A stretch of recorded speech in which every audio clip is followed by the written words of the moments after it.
বিপুল পরিমাণ এসসি, আদিবাসী, প্রান্তিক, গরিব এবং অফুরন্ত মহিলাদের ভোট বাদ যাবে। কাজে আমরা এটার বিরোধিতা করছি। নির্ভুল ভোটার তালিকা প্রণয়ন করা হোক, যাতে গণতান্ত্রিক অধিকার মানুষের থাকে সেটা রক্ষা করা হোক। আর টিএমসি বিজেপির বিভাজনমূলক এসআইআর তার নামে ভয় আতঙ্কের পরিবেশে মানুষকে বেনাগরিক করে দেওয়ার চক্রান্ত বন্ধ হোক। এসআইআর একটা আতঙ্ক তৈরি করেছে মানুষের মনে। এখন পাগলের মতো লোকে খুঁজে বেড়াচ্ছে 2002 সালে তার নাম ভোটার তালিকায় আছে কিনা, পরিবারের সদস্যদের নাম আছে কিনা। বহু মানুষ তারা 2002 সালের ভোটার লিস্টে নিজেদের নাম খুঁজে পাচ্ছেন না, পরিবারের অনেক সদস্যের নাম পাচ্ছেন না। যারা পাচ্ছেন তাদের মনের মধ্যেও আতঙ্ক তৈরি হচ্ছে যে তাকে তার পরিবারের অন্যদের জন্য যে ডকুমেন্ট দেওয়ার দরকার, সেই ডকুমেন্ট নির্বাচন কমিশন যে 11টা নথিবদ্ধ ডকুমেন্টের তালিকা দিয়েছে তার মধ্যে থেকে হতে হবে। এখন তা যদি যাদের নেই তারা আতঙ্কের মধ্যে পড়ছে, তাহলে আমার অস্তিত্ব কালকে কি হবে। 11টা ডকুমেন্টের মধ্যে বেশিরভাগ মানুষ যেখানটা দেখাতে পারবেন সেটা হলো এডুকেশনাল কোয়ালিফিকেশান। ক্লাস 10 অবধি পড়লে বোর্ড বা ইউনিভার্সিটির সার্টিফিকেট দিতে হবে। তো যারা 10 অবধি পড়েনি, এরকম আমাদের দেশে, আমাদের রাজ্যে কত অসংখ্য মানুষ আছেন, কি পরিমাণ মানুষ দরিদ্র। আর বিপুল পরিমাণ মহিলারা যারা এই ডকুমেন্ট দিতে পারবেন না। এই আতঙ্কেরই বলি হয়েছে পানিহাটির ভদ্রলোক। এই আতঙ্ক তাড়িয়ে বেড়াচ্ছে আরও অসংখ্য মানুষ। এই কারণের জন্য আমরা ইলেকশন কমিশনকে বলতে যাচ্ছি যে আপনার উন্মত্ত মানে একটা পাগল হাতি গোটা দেশকে তছনছ করে দেওয়ার মতো জায়গা তৈরি করেছে এসআইআরের নামে। আপনারা দয়া করে তা বন্ধ করুন। মানুষের জীবন আপনাদের এই কাজের জন্য ক্ষতিগ্রস্ত, বিপন্ন হয়ে উঠেছে। পানিহাটি তার একটা উদাহরণ।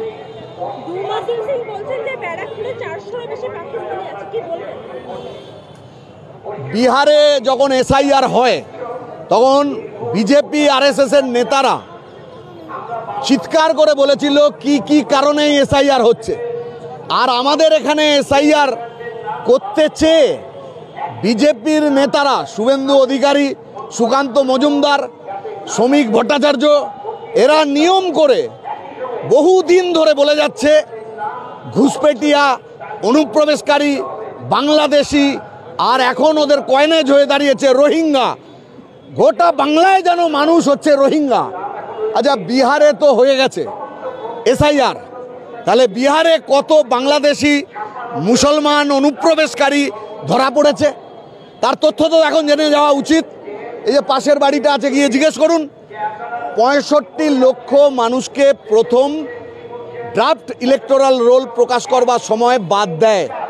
এই 65 লক্ষের মধ্যে 22 লক্ষ হচ্ছে মৃত, 35 লক্ষ হচ্ছে নো ট্রেস, যাদেরকে পাওয়া গেল না, ভুতুড়ে ভোটার, টিএমসি বা বিজেপিকে যারা এই রাজ্যে ভোট দেয়। এরপরে 7 লাখ পাওয়া গেল বিহারে, যাদের মাল্টিপল এন্ট্রি আছে, একাধিকবার নাম আছে ভোটার তালিকায়। যেমন প্রশান্ত কিশোর, আইপ্যাকের নেতা, যেরকম বিজেপির ভাড়াটে, আরএসএসের ভাড়াটে ভোটাররা উত্তরপ্রদেশ থেকে চলে যায় মহারাষ্ট্রে ভোট দিতে, মহারাষ্ট্র থেকে চলে যায় বিহারে ভোট দিতে। এবারের এসআইআরের মধ্যে দিয়েও যে এক গাদা নাম এরকম ঢোকানো হয়েছে। রাহুল গান্ধী যে প্রেস কনফারেন্স করে তাতেও তারা এই তথ্য তুলে দিয়েছিল কিভাবে তারা ইলেকশন কমিশনকে ব্যবহার করে বিজেপি তার ভাড়াটে ভোটার তৈরি করছে। তাহলে অনুপ্রবেশকারী ধরা পড়লো কত, বিহারে বাদ গেল কত। তাহলে অনুপ্রবেশকারী ধরবার জন্য তো এত বড় উদ্যোগ, সেখানে তো ইলেকশন কমিশন কোনো উত্তর দিতে পারলো না। পশ্চিমবাংলার ক্ষেত্রে তাই হবে। তাহলে এখানে বিপদে কারা পড়বে বেশি? বিহারের থেকে বাংলা আলাদা। আমি এর আগেও একবার বলেছিলাম, বিহার আর বাংলা এক না। আমাদের কাছে আশ্চর্যজনক লেগেছিল যে বিহারে কি করতে অনুপ্রবেশকারী এত পরিমাণে ঢুকবে যার জন্য এসআইআর করতে হচ্ছে কেন? আমরা সকলে জানি আমাদের দেশে যে মাইগ্রেটেড লেবার তা 3টে স্টেটে সব থেকে বেশি। তাদের মধ্যে প্রতিযোগিতায় বিহার 1 নম্বর, তারপরে উত্তরপ্রদেশ, আর তারপরে হচ্ছে পশ্চিমবাংলা। তাহলে প্রতিযোগিতা হচ্ছে এই 3টি স্টেটের মধ্যে যে কাদের পরিযায়ী শ্রমিক বেশি।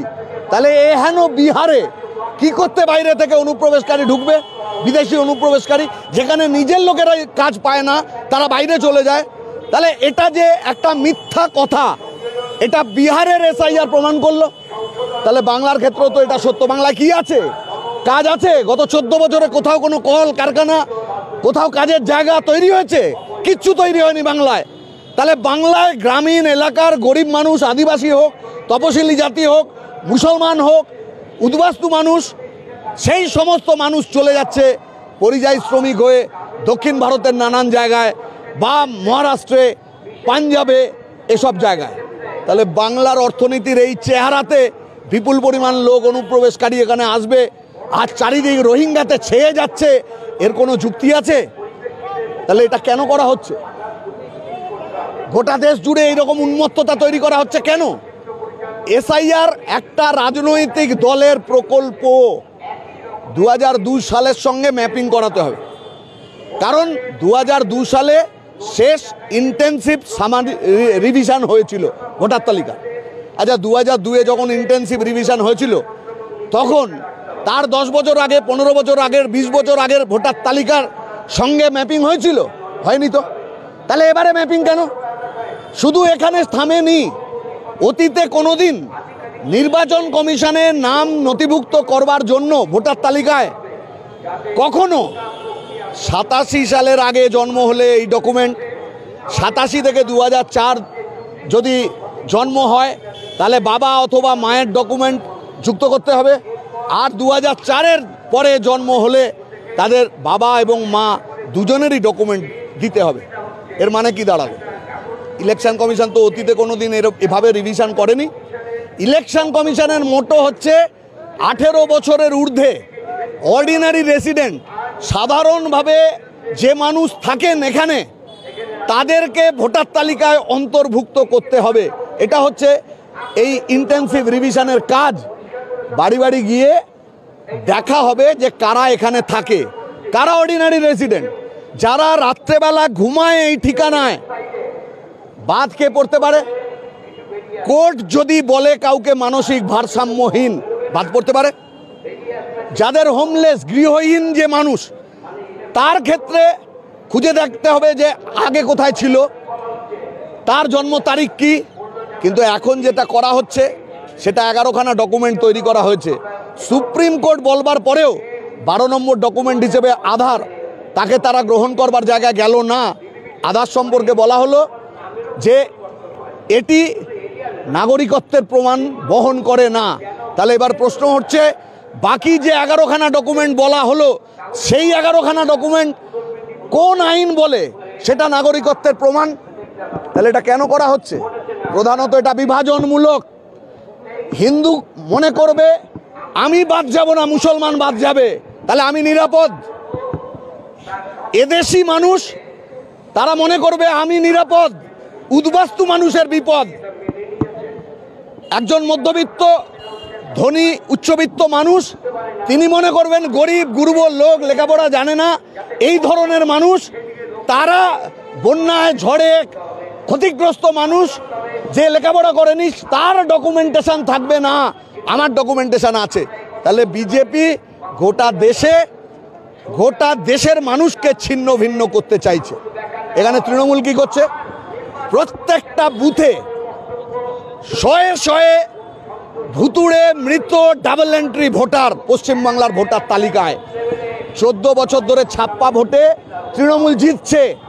তাহলে আমাদের বক্তব্য স্পষ্ট যে এই যে ইলেকশন কমিশন, তার দায়িত্ব হচ্ছে নির্ভুল ভোটার তালিকা প্রণয়ন করা। এই নির্ভুল ভোটার তালিকা প্রণয়ন করতে গেলে মৃত এবং মাল্টিপল এন্ট্রি এবং যারা নো ট্রেস সেগুলোকে বাদ দিতে হবে। তৃণমূলের গায়ে লাগছে এইখানে। অদ্ভুত ব্যাপার, কালকে election commission all party meeting ডেকেছিল, এর আগে মাসখানেক আগে ইলেকশন কমিশন আরেকটা মিটিং ডাকে, সেই মিটিংয়ে ঢুকে দেখি তুলকালাম কাণ্ড। তৃণমূলের নেতা বিজেপির নেতাদের মধ্যে এমন গণ্ডগোল যে মিটিং হচ্ছে না।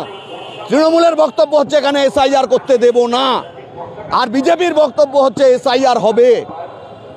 অথচ বুথের রেশনালাইজেশনের মিটিং ছিল, গতকাল ছিল এসআইআরের মিটিং।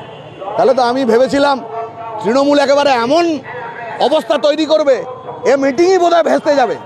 গিয়ে দেখলাম কালকে তৃণমূল একেবারে গদগদ হয়ে, তৃণমূলের নেতারা গোটা এসআইআর প্রক্রিয়ায়, বরং অন্যরা যারা একটু বিতর্কিত কথা বলছিল, যারা বিরোধমূলক কথা বলছিল, যারা প্রতিবাদ করছিল এসআইআরের মূল মোটো নিয়ে, লক্ষ্য নিয়ে, তাদেরকে থামানোর দায়িত্ব নিয়ে নিল হচ্ছে তৃণমূলের নেতারা। আমরা বুঝলাম যে ডিটেনশন ক্যাম্পের মতো এখানেও টিএমসি বিজেপি সেটিং হয়ে গেল। ওরা ডিটেনশন ক্যাম্প করেছিল আর বিজেপি এনআরসি চেয়েছিল, আর এখানে ডিটেনশন ক্যাম্পের জমি খোঁজবার দায়িত্ব তৃণমূল গভর্নমেন্ট নিয়েছে, মমতা বন্দ্যোপাধ্যায় নিয়েছিলেন। আর আজকে দেখলাম বিজেপি এসআইআর চাইছে, বিভাজন করতে চাইছে, আর তৃণমূল তার সব কিছু নিয়ে তা থাকবে। রফা একটা হবে, রফাটা হবে কোন বুথে এই ডেড ভোট থাকবে, কোন বুথে মাল্টিপল এন্ট্রি থাকবে, কোন কেন্দ্র তৃণমূলকে রক্ষা করবার জন্য ছাপ্পা ভোটের সুযোগের জন্য এই ভোট রাখতে হবে। আর মার্জিনালি যেখানে বিজেপি জিতেছে সেই ধরনের জায়গাতে উল্টো ঘটনা ঘটবে।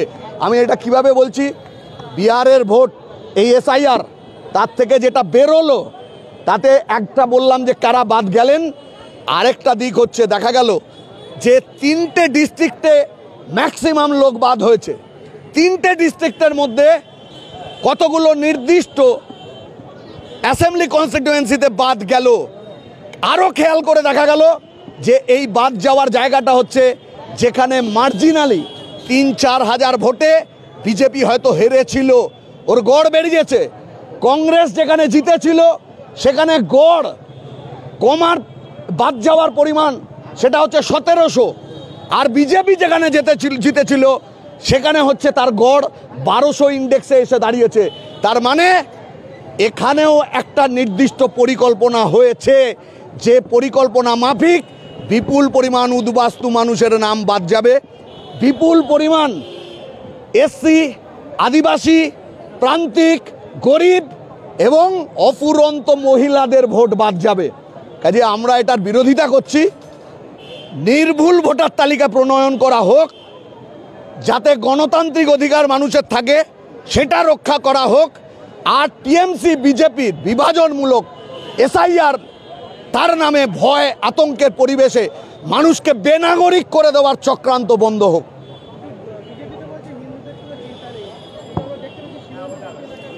কালকে আমরা ইলেকশন কমিশন সিইওকে প্রশ্ন করেছিলাম যে বিজেপি আরএসএস চারিদিকে ওরা বলছে 500 ক্যাম্প করেছে, সিএ এসআইআর সহায়তা কেন্দ্র। তা আমরা বললাম যে ওরা বলছে যে হিন্দু বাদ যাবে সে যদি সিএতে নাগরিকত্বের আবেদন করে তাহলে সে তার নাম ভোটার লিস্টে রাখা হবে। আমরা বললাম যে আপনার যে 11খানা ডকুমেন্ট আছে তাতে তো এটা উল্লেখ নেই, তাহলে আপনারা কি এটা উল্লেখ করবেন, নতুন সার্কুলার দেবেন? তো উনি বললেন যে না, এরকম তো কিছু ব্যাপার নেই। আমরা যদি না থাকে তাহলে ইলেকশন কমিশনের দায়িত্ব, তারা প্রেস স্টেটমেন্ট করুক, মিডিয়াকে ডেকে বলুক যে আরএসএস বা বিজেপি যারা এই ক্যাম্প করে মানুষকে বিভ্রান্ত করছে, তাদের অস্তিত্বের সংকট ডেকে নিয়ে আসছে, মিথ্যে কথা বলছে, এটা ইলেকশন কমিশন মান্যতা দিচ্ছে না। এই অপরাধ আরএসএস বিজেপি করছে। আর এটার মধ্যে দিয়ে আরেকটা স্বীকারোক্তি তৈরি হচ্ছে যে এটা কেবলমাত্র মুসলমান অনুপ্রবেশকারী রোহিঙ্গা তাদের বিরুদ্ধের কর্মসূচি হবে না, আইন সবার জন্য এক। আসলে যেটা হবে তাতে যাদের ডকুমেন্ট নেই, কাগজ নেই, তারা বাদ যাবে, এটাই ছিল এনআরসি। আর এতে বিপুল অংশের হিন্দু মানুষ বাদ যাবে, আর তার জন্যই ওরা এই ক্যাম্পগুলো করছে। তার মানে ওরা প্রমাণ করে দিল ওরা যা করছে হিন্দু, মুসলমান, আদিবাসী, মহিলা, উদ্বাস্তু, মতুয়া, রাজবংশী বিভিন্ন জনজাতির মানুষ তারা প্রত্যেকে বিপদে পড়বে যাদের কাছে এই কাগজ নেই। আমাদের দেশের মানুষ, এখানকার নাগরিক, তারা ভোটার, তাদেরকে ভোটার লিস্ট থেকে বাদ দিয়ে কয়েক মাস বাদে একটা নির্বাচন টিএমসি আর বিজেপি যাতে নিশ্চিত করতে পারে নিজেদের জায়গা, তার জন্য এসআইআরকে ব্যবহার করা হচ্ছে এই রাজ্যে। আর এই কারণেই আমাদের প্রতিবাদ।